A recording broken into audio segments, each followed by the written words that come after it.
Sí, buen día.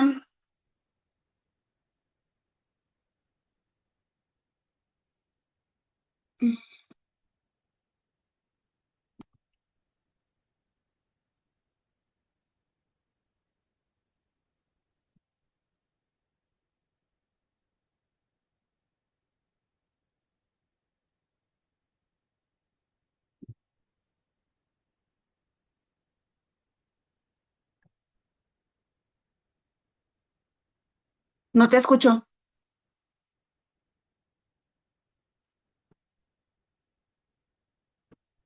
Si tienes habilitado, sí aparece como habilitado tu micro, pero no te escuchas.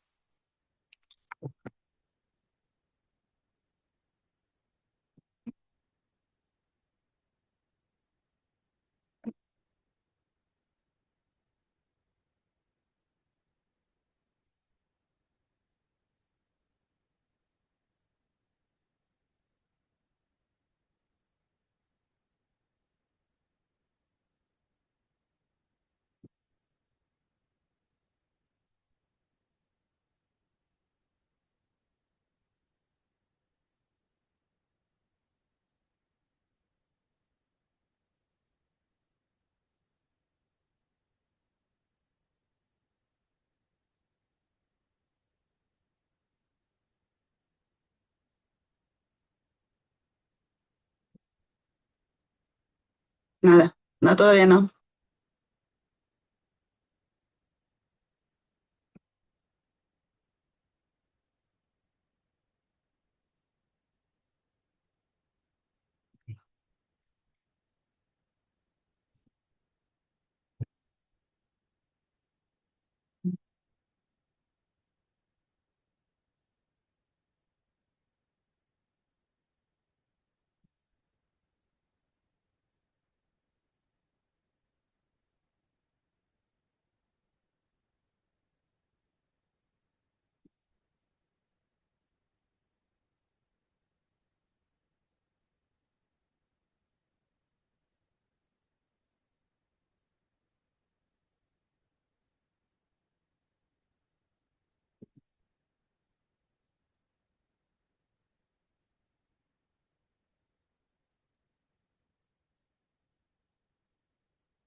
Mm.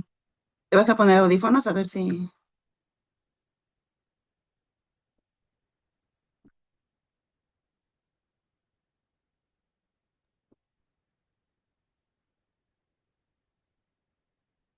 Todavía no.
Hola Yolanda, ¿me escuchas ahora? Hola, sí, sí, yo te escucho. Ay, tuve que hacer todo un aquí malabar de conectarme en dos lugares y chalala. Sí, Lo pero sí, ya logré. se te escucha bien. Ah, bueno.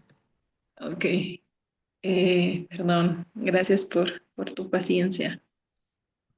No te- Bienvenida, Karuna Sancha, dice. Ah, Gaby. Dije, ¿quién es Karen?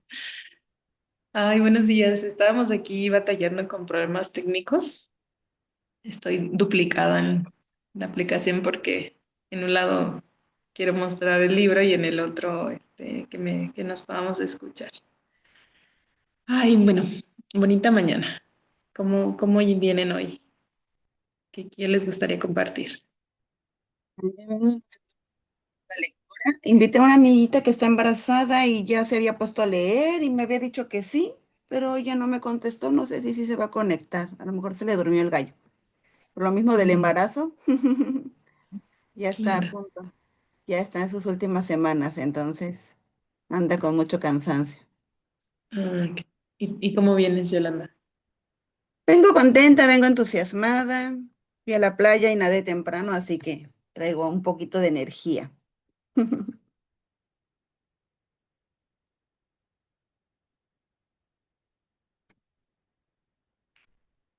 Creo que ya te congelaste.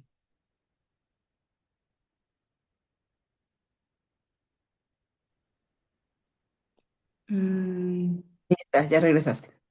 mm. Ok, pues si no me equivoco, yo digo que nos quedamos, voy a compartir pantalla nada más. Me abrí el archivito, pero tengo la idea de que nos quedamos como en la parte final de la lactancia, que viene.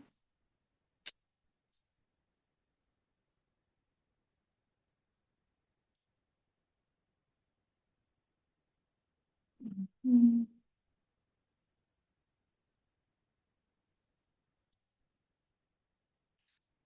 Según yo es la página como 68. ¿Me corrigen si estoy diciendo algo incorrecto?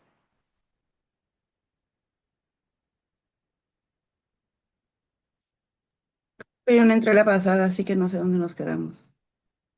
Ok. Gaby dice que ella viene curiosa y sensible. Ah, yo también vengo bien, bien sensible, pero bueno, ahorita aquí nos acompañamos y nos sostenemos. Déjenme.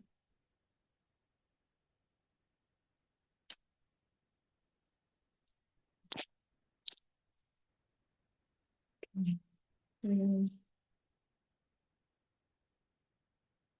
Lista.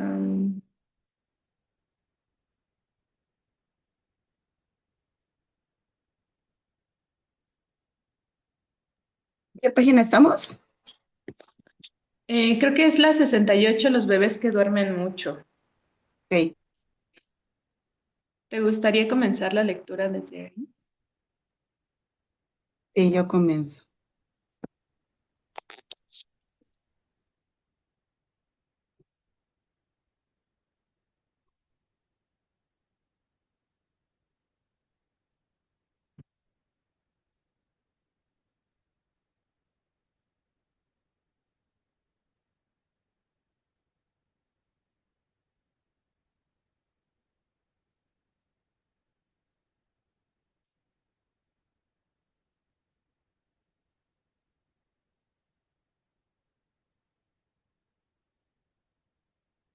Los pediatras, dice, los bebés que duermen mucho.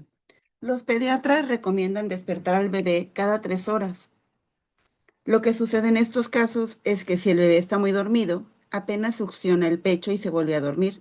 Entonces los pediatras suelen recomendar el biberón, ya que el bebé aún dormido lo ingiere en actitud pasiva. Yo sugiero llevar consigo conscientemente al bebé que duerme, porque el bebé necesita estímulo para tener deseos de vivir. En la medida en que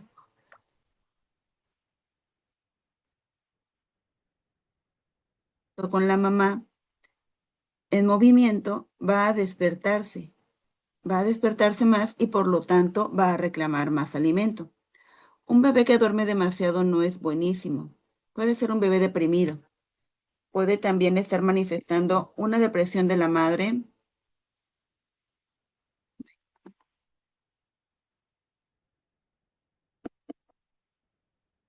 apercibido, ya en una puérpera deprimida, ya que una puérpera deprimida puede ser capaz de alimentar e higienizar en forma correcta al bebé, pero entra en contacto emocional, entrar en contacto emocional es otra cosa. Francois Dolto, pediatra y psicoanalista francesa, ya fallecida, decía que la primera necesidad del bebé en la comunicación es la comunicación y la segunda instancia, el alimento. Creo fervientemente en sus palabras. Frédéric Le Boyer, pediatra francés que divulgó la idea del parto sin violencia, lo describe poéticamente en su libro, Chantala. Ser cargados, acunados, acariciados, tocados, masajeados, cada una de esas cosas es alimento para los niños pequeños, tan indispensable, sino más que vitaminas, sales minerales y proteínas. Si se le priva de todo esto y del olor y del calor y de la voz, que también conoce, el niño, aunque esté harto de leche, se dejará morir de hambre. Los bebés que duermen mucho están solos, necesitan más contacto emocional y corporal. De nada sirve despertarlos para introducirles alimentos y a los pocos minutos va a ser abandonado otra vez en el Moisés. De cualquier manera es indispensable tener un acercamiento al universo de cada diada, antes de hacer propuestas u ofrecer consejos. Además de la falta de información adecuada, cada madre cuenta con su propia historia emocional, su vida sexual, porque lactancia es sexualidad, y una cierta conciencia de sus dificultades. Una mujer que no tiene una buena relación con su propio cuerpo y con el cuerpo de otro raramente podrá amamantar en libertad. En este sentido, amamantar no es un objetivo, sino solo una buena manera de relacionarse con el bebé. Hay madres a quienes les produce rechazo la sola idea del contacto del pezón con la boca del bebé. Hay quienes no tienen conciencia del rechazo que les produce la idea de amamantar cuando no hay conciencia de un determinado sentimiento. El que lo actúa es el bebé. Por ejemplo, cuando un bebé rechaza el pecho, es más tolerable decir mi bebé no se prende que una parte de mí que no comprendo, pero que actúa, no quiere o puede dar pecho al bebé. Lo único esperable es que cada madre entre en armonía con su bebé. Y la mejor manera de lograrlo es sincerándose. Rechazar al bebé está muy mal visto. Sin embargo, los sentimientos suelen ser ambivalentes. Sin duda, hay razones suficientes para sentir tal o cual cosa. Negar un sentimiento, aunque sea negativo, según nuestra valoración, es hacerlo aparecer automáticamente en el cuerpo del bebé como manifestación de la sombra. El caso de Sofía. Sofía llegó al grupo de crianza 3 con Joaquín, de 20 días, una chica encantadora, joven y sensual. Había tenido un parto excelente. Llegó al grupo pidiendo ayuda porque podía dar de mamar solo de un pecho. Con el otro no producía leche, aunque intentaba poner al bebé a succionar. Hizo un recorrido por varias instituciones de ayuda para la lactancia, donde le dieron muy buenas recomendaciones técnicas como ponerlo siempre primero en el pecho que no producía, pero ninguna técnica daba resultado. Entonces pensé en investigar qué era lo que sus pechos nos querían decir. Disfuncionando. Le pregunté sobre su vida, su profesión, su marido, su familia. Surgió entonces que Sofía tenía un vínculo muy conflictivo con su madre, y esas dificultades se habían acentuado más desde el nacimiento de Joaquín. Sofía fue prácticamente criada por su abuela materna, porque su madre trabajaba. Cuando nació Joaquín, la madre de Sofía consideró que era su oportunidad de criar a su primer nieto y que Sofía debía entregárselo para seguir trabajando. Esta señora convertida en abuela seguía un pensamiento lógico según su estructura, pero Sofía no lo tenía planificado así. Al contrario, ella quería criar a su bebé y entró en contradicciones de entre su deseo y el deseo de su madre. Un pecho representaba el deseo de ella y el otro el deseo de su madre. Era obvio que los dos deseos convivían en su interior. Preguntando y uniendo datos, fuimos hilados del tejido de esta historia, con una serie de detalles que no voy a transmitir en este relato, que le producían mucho sufrimiento y la inundaban de sentimientos ambivalentes. La apoyamos mucho en la conexión con su propio deseo, mientras visualizamos el trabajo interior que él esperaba en relación con su propia madre. Al regresar al grupo una semana más tarde, los dos pechos producían en armonía. Lo interesante es que la idea que Sofía y su madre tenían sobre la crianza y el vínculo con los hijos era un desacuerdo histórico entre ellas, pero se puso de manifiesto en los pechos de Sofía después del nacimiento de su primer hijo. Entender de qué se trata nos permite encontrar un sentido lógico a lo que se manifiesta en el cuerpo, para luego intentar un camino de resolución. En todos los casos, insisto en que tengamos una mirada amplia más allá de las manifestaciones de lo puramente físico o evidente. Las mujeres cuando amamantamos no somos dos grandes senos, sino personas a las que nos pasan cosas. Y Sofía, con esta situación singular, tuvo la posibilidad de comprender y emprender un recorrido diferente de reconstrucción del vínculo con su madre. Todos tenemos nudos centrales en nuestra vida, historias sin resolver, abandonos afectivos, engaños, necesidades especiales, lugares establecidos en la familia, desamores, etc. A través del parto y la lactancia, cuando la mujer rompe la estructura emocional, abre la posibilidad de desanudar los manojos de situaciones confusas. En general, durante el primer año del bebé, es en el que se continúa funcionando como mamá bebé, aparece la sombra con mayor claridad. Las dificultades son posibilidades de crecimiento. En el caso de Sofía, el objetivo no era que diera de mamar con los dos pechos. Podría haber amamantado con uno solo. Lo importante residía en comprender y resolver aspectos dolorosos en el vínculo con su propia madre, y de hecho, trabajamos luego sobre estos temas y otros que surgieron durante su participación en los grupos de crianza. Algunas reflexiones sobre el destete. Las mujeres necesitamos iniciarnos en rituales que nos permitan comprender las señales de los mundos interiores, que no siempre son lugares fáciles. Lo aprendido apunta sobre todo a ser amables, y esto induce a las mujeres a que las mujeres pasen por alto sus intuiciones.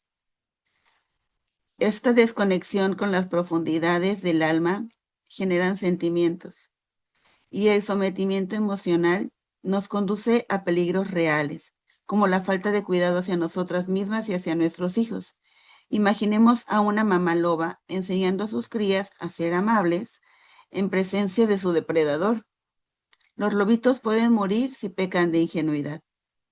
Cuando contamos con poca experiencia, como podría ser el inicio de la maternidad, la actitud femenina suele ser de ingenuidad, es decir, que la comprensión emocional de lo oculto es muy débil. Para evitar esta tendencia se requiere de la enseñanza primitiva de los padres. Son ellos los que deben autorrealizar y conocer las capacidades intuitivas de sus hijos y los que deben alentar a desarrollarlas a favor de la especie. De hecho, en mujeres muy inmaduras que no han sido mimadas o que no se han beneficiado de una mirada atenta y profunda de sus progenitores, aparece la ingenuidad de creer cualquier cosa que cualquiera que se les presente con autoridad. Dicho de otro modo, o cuando o se cuenta con un aprendizaje primario adquirido de cuidados, olfato, sensaciones y percepciones creíbles, o bien estas cualidades fueron desvalorizadas y por lo tanto carecemos de integridad y quedamos liberadas a los depredadores. Con respecto al destete, son tantas las mujeres alejadas de su esencia que resulta fácil imponer conductas que atentan contra la lactancia a favor del destete precoz, a veces de manera socavada. La más común sucede en la vista pediátrica, a los 3, 4 o 5 meses, cuando el médico entrega una receta con la inclusión de los alimentos que el bebé debe empezar a ingerir. La primera sensación de las madres es de angustia, pero acostumbrados a dejar de lado sus intuiciones naturales, aceptan, obedientes y sumisas. Intentan desesperadamente introducir alguna cucharadita de algo y se sienten satisfechas cuando lo logran. Así se suman preocupaciones no imaginadas días atrás por las madres que apenas estaban acomodándose al ritmo placentero de la lactancia. Hay que agregar una hora específica para preparar la papilla, luego lavar las ollas y limpiar la suciedad que generó. La intención de hacerle tragar algo de alimento sólido al niño. El bebé nunca lo ha pedido, la madre no lo ha necesitado y la papilla de zanahoria resulta ser bastante menos nutritiva que la leche materna. Poco a poco se va aumentando las raciones diarias, hasta que en el mejor de los casos el bebé acepta el alimento y va perdiendo interés o fuerza para succionar.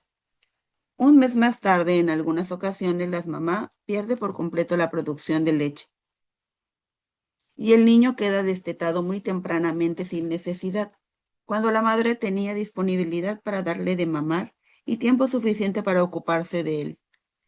Lo que me resulta asombroso es la facilidad con la que las madres creen en el pediatra, que extiende la receta como el menú diario, completamente disociadas de su intuición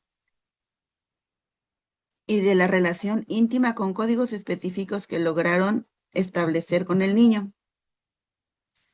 Caen en el abismo oscuro al creerse incapaces de decidir y negando el vínculo poderoso que las une a sus hijos, a causa de un papel firmado, sellado y bendecido con la mano del supuesto saber. Las mujeres nos escondemos detrás de la ingenuidad para no saber lo que sabemos. Nos negamos a abrir la puerta de nuestra conciencia, aunque seamos las únicas dueñas de la llave. Es decir, somos las únicas que estamos en condiciones de bucear en nuestras capacidades y reconocer los saberes ancestrales que nos esforzamos a olvidar. Sabemos muy bien que la lactancia humana es naturalmente más prolongada de lo que el mundo occidental estamos acostumbrados a pensar. De cualquier manera, los tiempos son muy personales o bipersonales, tratándose de una diada madre-hijo que funciona en conjunto. En lugar de preguntarnos a otros supuestos conocedores del tema, ¿cuándo es el momento ideal del destete? Cada madre conectada con su esencia femenina podría cuestionarse, ¿cómo me siento dando de mamar? ¿Cómo está mi bebé amamantando? ¿Disfrutamos? ¿Tenemos algún impedimento para continuar? ¿Crece bien y feliz? ¿Alguien se perjudica? Y si la gente se molesta, ¿no será a causa de problemas de dicha persona necesita resolver? Si las mujeres se permitieran ser auténticas, permaneciendo atentas a la evolución natural del niño, verían que algunos bebés comienzan a demostrar algún interés por el alimento después de los 6 meses, cuando logran sentarse. Otros bebés no demuestran ningún interés hasta los 9 meses y otros incluso hasta el año. Sencillamente no les atrae. Están todavía muy absorbidos por la relación idílica con la teta. Hay que evaluar entonces si el bebé tiene interés, por ejemplo, cuando se le hace agua a la boca, al ver comer a los padres o hermanos, o cuando lucha por tener un pedazo de pan. A veces nunca sucede y están muy interesados en el trozo de pan, pero no les interesa la papilla. Es decir, que quieren experimentar sensaciones en la boca, pero no necesariamente alimentarse. Es importante comprender la diferencia. Entonces determinaremos si ese niño en particular está maduro para introducir en su dieta la alimentación sólida y si la mamá también lo desea. El destete debería ser espontáneo y cada diada mamá-bebé tendrá que manejarlo en tiempos muy personales. Por otra parte, hay bebés que ingieren comida y además conservan durante muchos meses la lactancia. En realidad, cada diada tiene su propia y original historia. Mi planteamiento es que hay que destetarlo porque tiene 2 dientes o porque ha cumplido 6 meses. Perdón, mi planteamiento es que no hay que destetarlos porque tiene 2 dientes o porque ha cumplido 6 meses o porque ya está grande. Cada madre, si se lo permite, puede saber qué necesitan ella y su hijo y qué situación los hace más armónicos y felices. Nadie desde fuera de la relación tiene derecho a dar indicaciones generales sobre cómo y cuándo destetar a un bebé, si no ha sido formulada una petición de ayuda concreta en ese sentido. Muchas madres me preguntan angustiadas cómo hacer cuando deben negarle el pecho al bebé mientras está llorando desconsoladamente. Cuando les pido que se pongan las manos en el corazón y me cuenten qué desean ellas, invariablemente resulta que no tienen inconvenientes de seguir amamantando. Deberíamos reflexionar sobre por qué estamos permitiendo que suceda en nuestra sociedad. ¿Por qué cualquiera puede opinar sobre un hecho tan íntimo como es el inicio y el fin de la lactancia? ¿Y por qué las mujeres nos exponemos con nuestra mayor debilidad a hacer caso a cualquier lobo que se disfraza de abuelita para comernos? ¿En qué nos beneficia creerle al lobo? ¿Por qué no? ¿Por qué insistimos en aferrarnos a la niña que vive dentro de nosotras y no permitimos el crecimiento de nuestra conciencia? ¿Cuál es el peligro de reconocer nuestras íntimas certezas y darle credibilidad? El manejo autónomo de la lactancia en cuanto a su movilidad y duración, en cuanto al placer y el contacto que provoca con el mundo interno, permite que la esencia femenina aflore sin tapujos.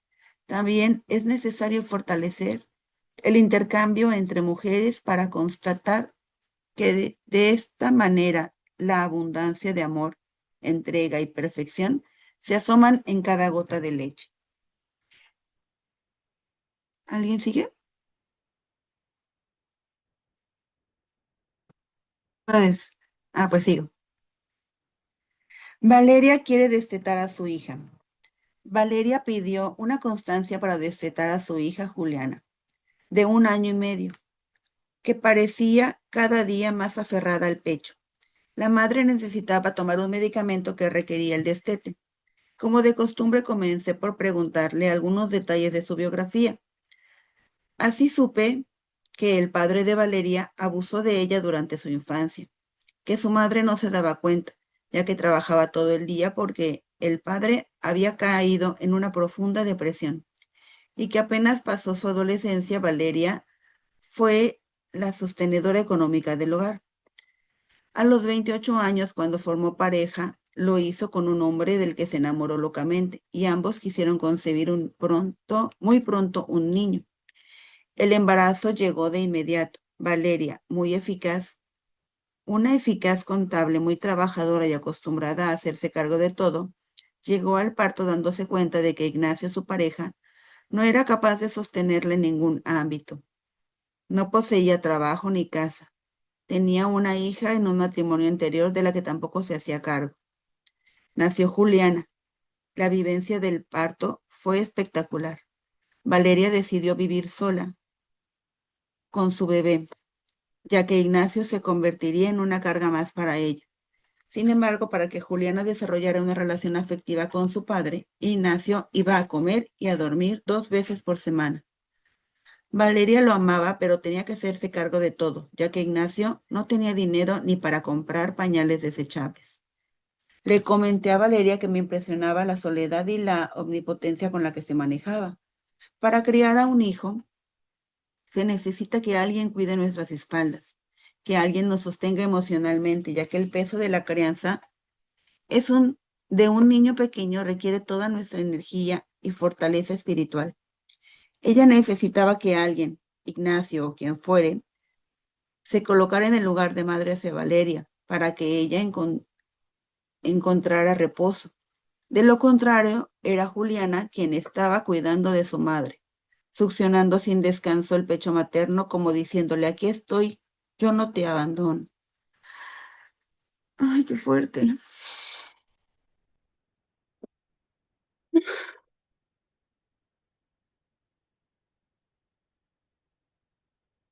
Con lo cual Valeria rompió en llanto y me narró que cada noche que Ignacio llegaba a la casa, Juliana se desesperaba por el pecho y nada parecía saciarla.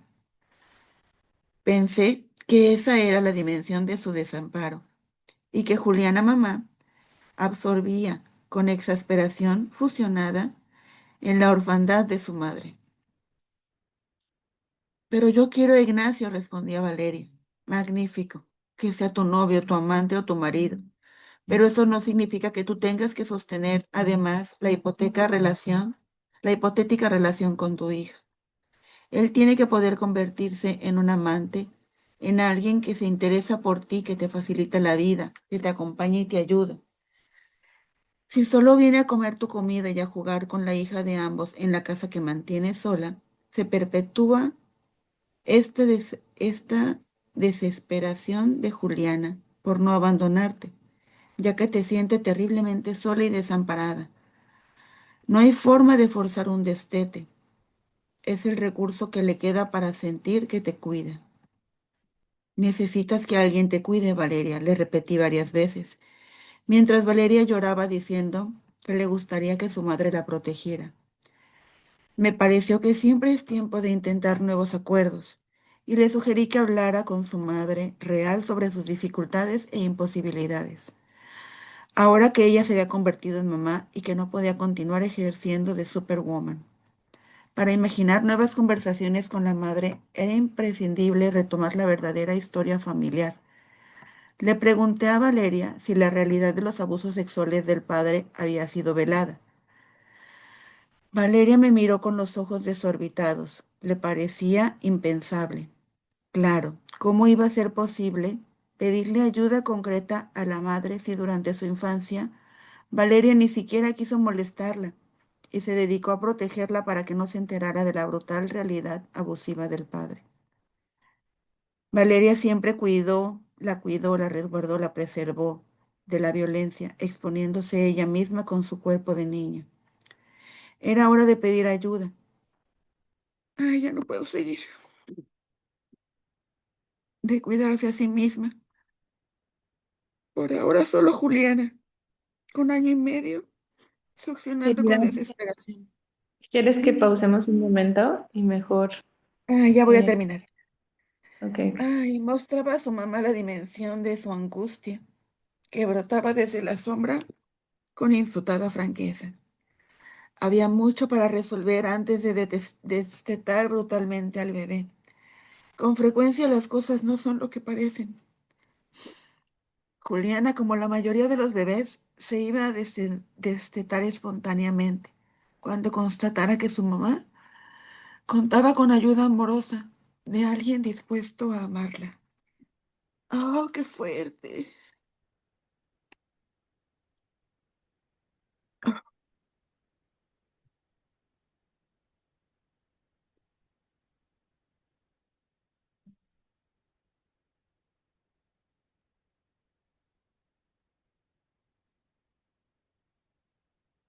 ¿Quieres compartirnos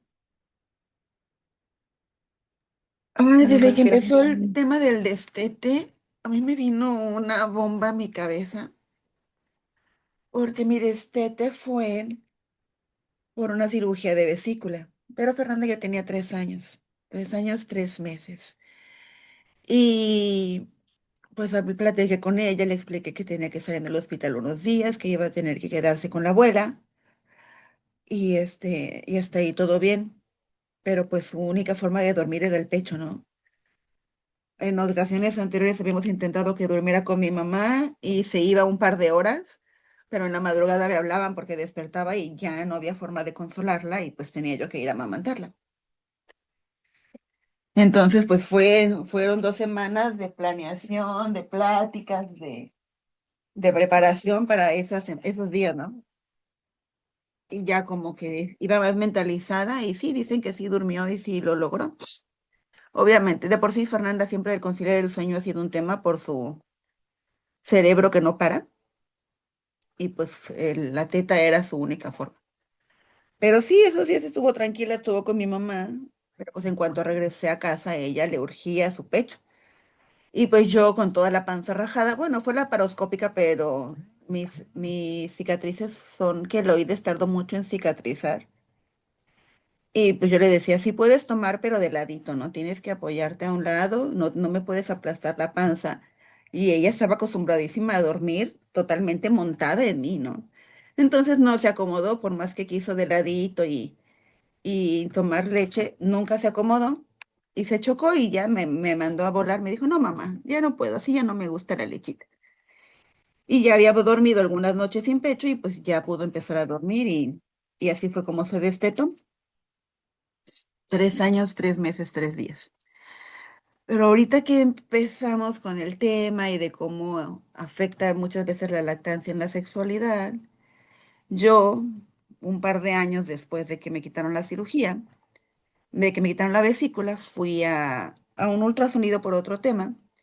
Y para esto lo de la cirugía de la vesícula fue un tema muy curioso. Yo había ido al hospital por un dolor abdominal, me hicieron un ultrasonido general y el radiólogo me dijo, no, pues no hay esto, no hay esto, el dolor puede ser colitis, pero solamente hay que vigilar tu vesícula porque tienes unos pólipos. Hay que darle seguimiento. Ok, y ya entregó el resumen. Esto fue en el ISSSTE, el papá de Fernanda era médico del ISSSTE y tenía un cargo directivo. Y pasó. Como a los 2 meses me dice este hombre, oye, por cierto, tengo que programar tu cirugía de vesícula. Y yo así de qué, dice, sí, te tienen que quitar la vesícula. ¿No te dijo el radiólogo? Le digo, me dijo que tenía unos pólipos. Dice, sí, pero eso puede ser cáncer, hay que quitarla de una vez. Y pues le dije, ay, espérate, porque eso fue en septiembre, me lo vino a decir a finales de octubre, noviembre. Dije, ay, no, yo no voy a pasar Navidad convaleciente, ahora espérate y ya, si no es urgente, ya el próximo año me programas y me operas. Y ya fue que le dimos también a Fernanda unos meses más y me operé hasta marzo del año siguiente. Después de la cirugía, un par de años después, por otro padecimiento, voy otra vez a un ultrasonido general con el mismo radiólogo y me dice, oye, ¿tu vesícula? Digo, pues usted me dijo que me la quitaran. Y me dice, no, claro que no. Yo te dije que tenías unos pólipos y que había que monitorearlos, pero era casi 90% seguro que eran benignos. No había que quitarte la vesícula, solo monitorear. Y en ese momento que iniciamos la lectura, me cayó el balde de agua fría de que muy probablemente el papá de mi hija me mandó a quitar la vesícula para que ya la destetara por a ver si así ya retomábamos una vida sexual distinta. Y por eso me quedó como el shock en este momento que iniciamos a leer, así de, un momento, porque este güey me quitó la vesícula. ¿Realmente estaba preocupado porque yo desarrollara un cáncer? ¿O era más un tema de que él ya le urgía que yo destetara a la niña?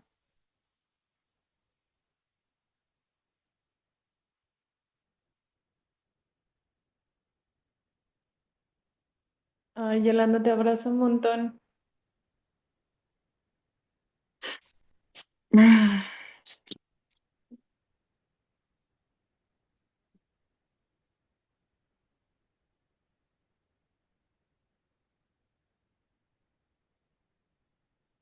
Ujú. Sí. Sí, a mí también se me ha hecho fuerte escuchar cosas y de la lectura o sentirlas, pensarlas. Y sé que me ha pasado que se me ha estado conectando como con esta sensación de si yo hubiera hecho esto diferente, ¿no? Y me da mucho coraje también. Me he sentido muy enrabiada, o sea, como de pensar en, pero ¿por qué, o sea, por qué además de todo, además de todas las violencias que vivimos, todavía tenemos que vivir el arrepentimiento, la culpa, o sea, por cosas que no ni siquiera sabíamos, ¿no? Y me da mucha tristeza también pensar y esto es lo normal, y esto es lo aceptable. Y sí he sentido también como, pues, estos momentos de tristeza del mundo. O sea, como de,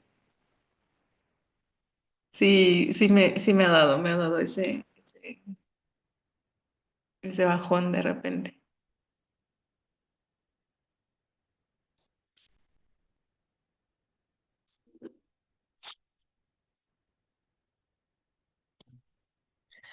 Ay, sí, también he andado con esas sensaciones como decimos, ¿no? De la desesperanza de verla, pues, de muchas cosas.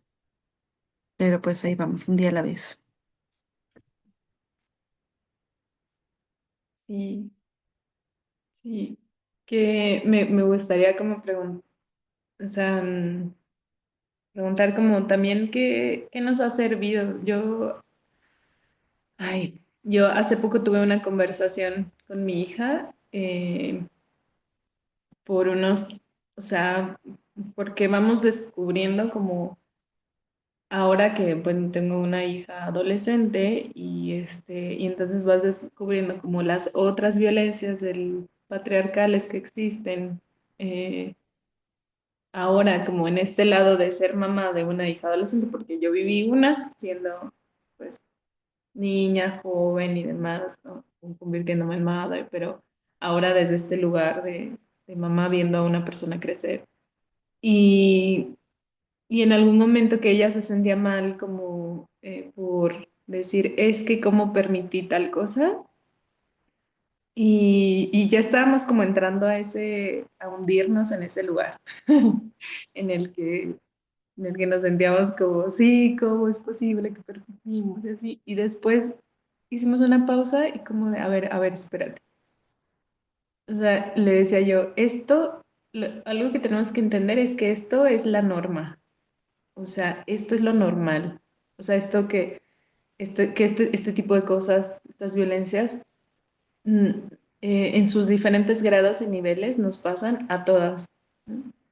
Y que más bien lo que tenemos que reforzar y pensar y como es cuáles fueron las acciones, cuáles fueron los pensamientos, cuáles fueron las elecciones, o sea, qué fue todo eso que te ayudó a salir de esas situaciones, porque eso es lo que no es lo normal y eso es ahí es en donde están como nuestras herramientas para cuidarnos y protegernos a nosotras mismas, porque sentirnos, o sea, lo que este sistema está diseñado para que nos sintamos mal por permitir las cosas que el sistema mismo permite y que están normalizadas y que es a las que no tenemos como no hay como mucho hacia dónde ir, ¿no?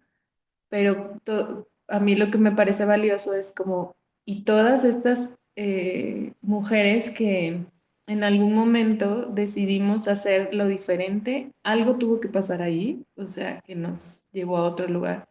Y eso es lo como que pienso a veces, de ahí es donde hay que agarrarse, ¿no? De ahí es donde te tienes que agarrar para decir, en algún momento, o sea, en algún lugar dentro de mí habita una parte de mi ser no quiere vivir violencias, una parte de mi ser sí se está cuidando, una parte de mi ser entiende las relaciones desde otro lugar, ¿no? Entonces también pienso como en cómo es esto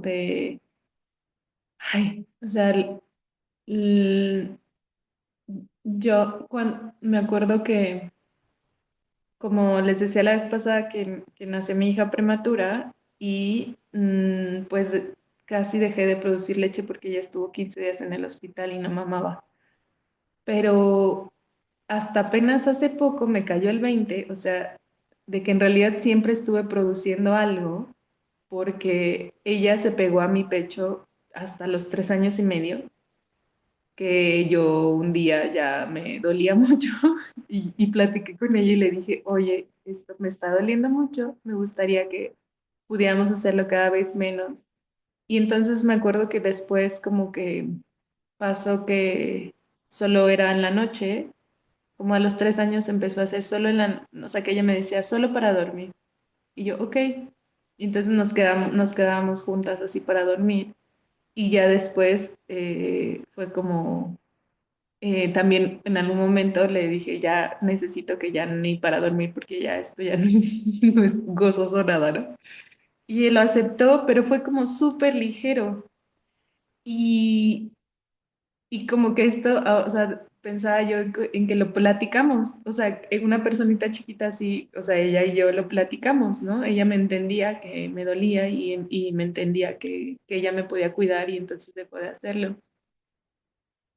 Y en algún momento, hace poco, una amiga me dijo, ah, entonces sí producías leche. Y yo así como de, no. Y me dijo, no, sí, claro que sí, porque si no ella no se hubiera quedado, ¿no?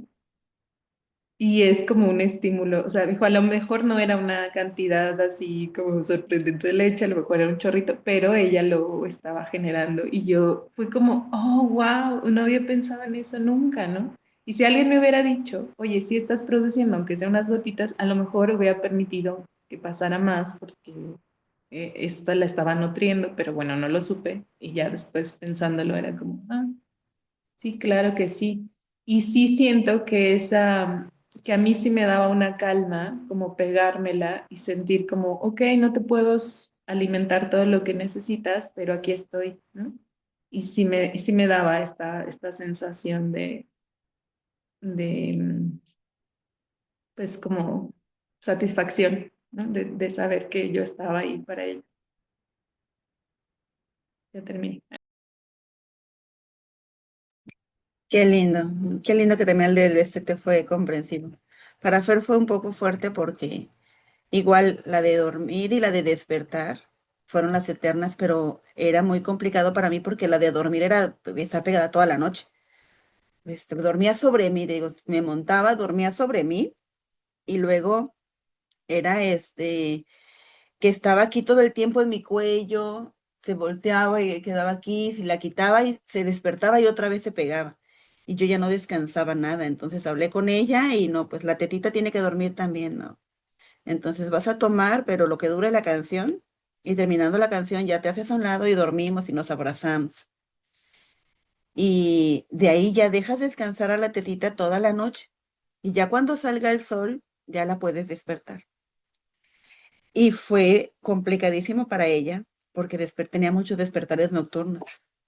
Y entonces despertaba, y mamá, titita, y yo no, no puedo, porque si cedo ahorita ya no voy a dormir, yo tampoco. No, recuerda que tienes que dejarla dormir. Y entonces despertaba el papá. Papá, acompáñame a ver la tele mientras despierta la tetita. No, no vamos a ver la tele. Bueno, vamos a la sala. Se venían a la sala y se sentaban al sofá, podían ser las 3 o 4 de la mañana. Y se venía a sentar al sofá con su papá, a contemplar la televisión apagada y a esperar que clareara un poquito para correr a la cama y decir, mamá, ya salió el sol, ya voy a despertar a mi tetita. Y así se echó, ahí sí, se echó esa faena el papá como 2 semanas de pararse todas las madrugadas a acompañarla, a contemplarla. Nada hasta que saliera el sol. Y ya pudo empezar a dormir de corrido ya sola. Pero la de la mañana sí era, pues era prácticamente hacer otra siesta. O sea, ya después saliendo el sol se me pegaba y dormía encima de mí otra hora, ¿no? Pero al menos yo ya había dormido 5 horas. Y ya fue como, nos quedamos solamente con la toma de la mañana, que era la más importante para mi hija, hasta que me operaron.